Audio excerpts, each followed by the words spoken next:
So in the third approach, let's try to use union find method. This method can be used to determine the number of connected components in a graph, and it is very simple. We just make use of the parent array of size of capital N, and we traverse over all the nodes of the graph. And for each node we traverse over all the nodes directly connected to it and assign them to a single group, which is represented by the parent node. So this process is called forming a union, and every group has a single parent node, which all parents is given by -1. So for every new pair of nodes we find, we look for the parents of both nodes. If the parent nodes are the same, it indicates that they have already been united into the same group. If the parent nodes differ, it means they are yet to be united. So thus, the pair of nodes x, y will form the union.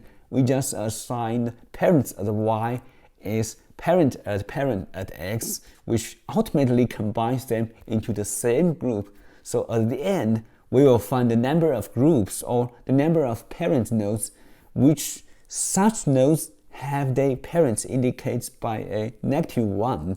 So this gives us the required count. So first, let's try to build a form, and we input the data from the matrix. The 1 is represent it connected, and 0 is represent it's not connected.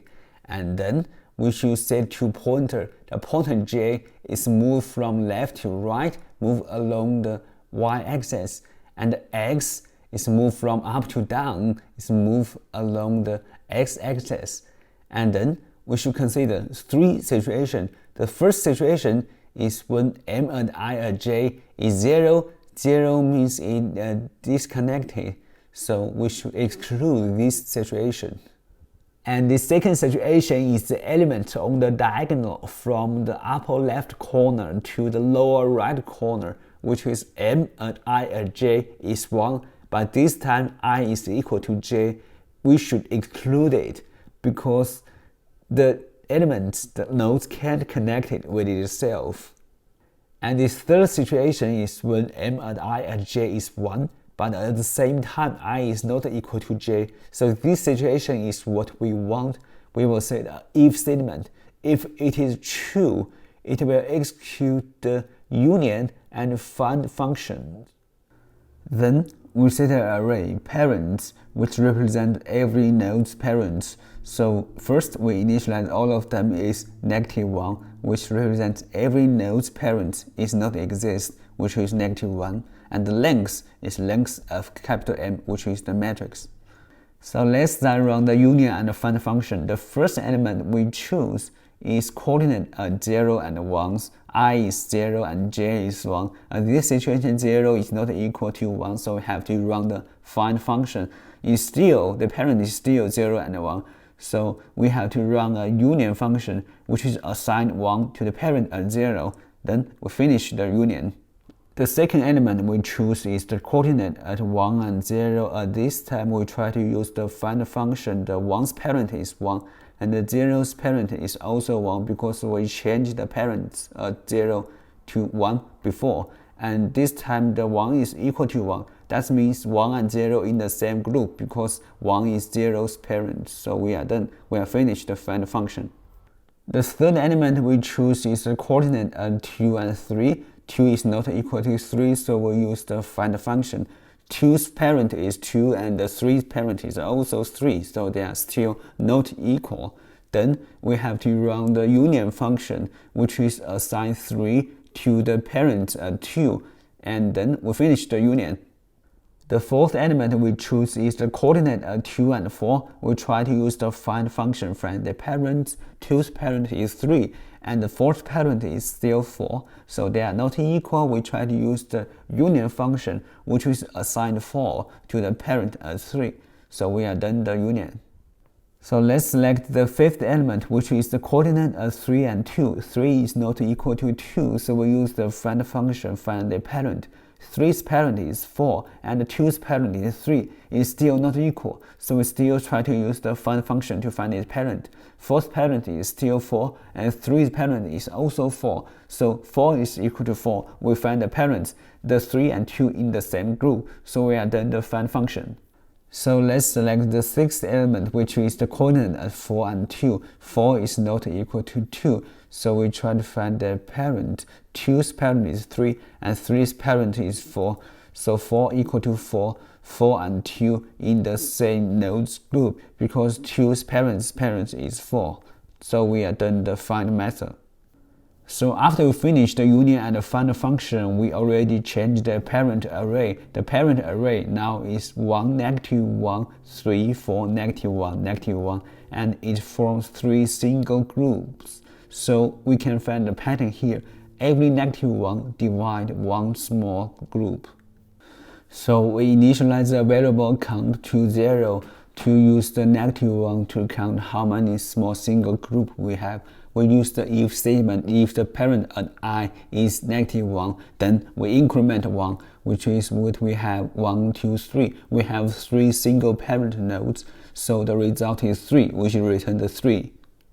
So let's analyze the complexity here. We use the find circle length, which is traverse I multiply j matrix. So the time cost here is O of n squared. And by the way, we also use the union and find method, which will cost O of n time in the worst case.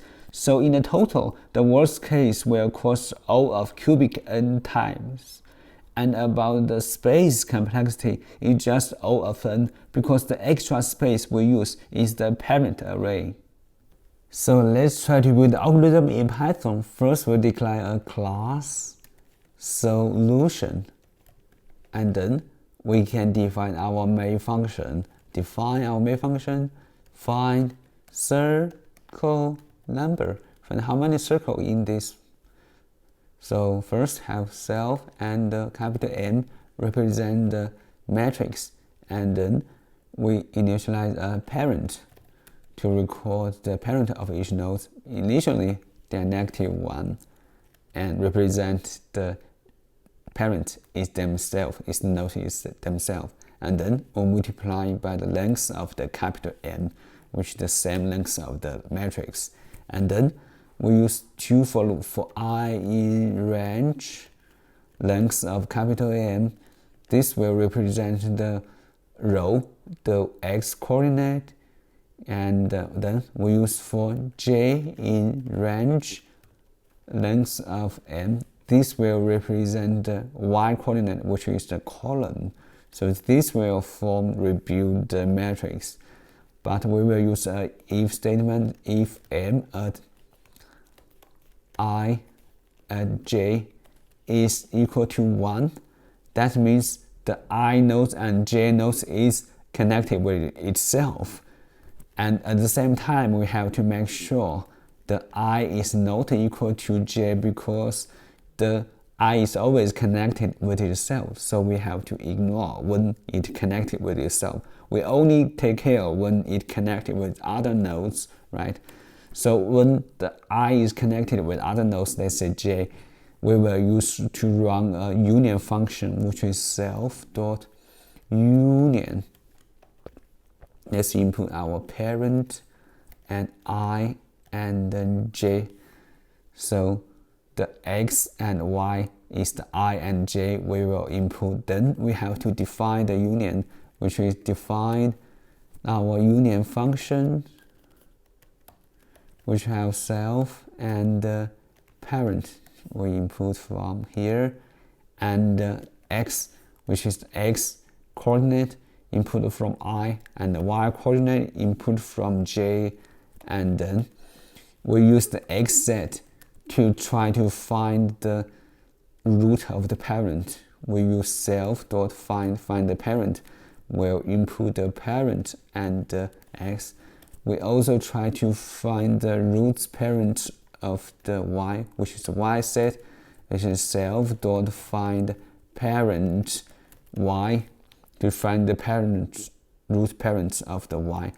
And if it if the x and y is the same, that means they are in the same group, so we just ignore it. Will start another loop, right? But if it x side and y side means x root and y root is not equal, at that time we try to union them together. We'll use if x side is not equal to y side. That means the x root and the y root is not equal. They are separate. So if they are separate, we should link them. We should unite them together by parent at x side assigned by the y side. This means we make the y side become the parent of the x side. So after we define the union function, we have to define the find function, which is define find. It has self and parent and I. So we will input the parent and the x, or input parent and y, try to find the root parent of them. Then we recursively return, use this function again, self.find parent and parent at j at I. So it will recursively run this function again and again until it find the root. So how do we know it find its root parent? It is if parent at I is -1. -1 means it connected with itself, so we'll find then a root node, right? So at that time we just return I. We just return I. So this return I will be the root of the node. It may be itself, it may be its ancestor, it may be its parent. It will output to here, right? So after the find circle names, we already change our parents, so we have to use the parent array.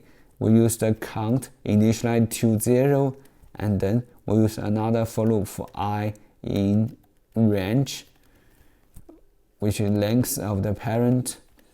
It will run in the parent, and it will count when only we will count how many -1 we have.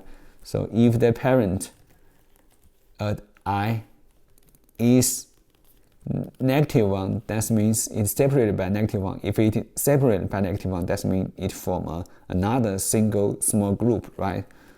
So at that time we will increment our count. So because the -1 means its parent is themselves, that means it is a root node.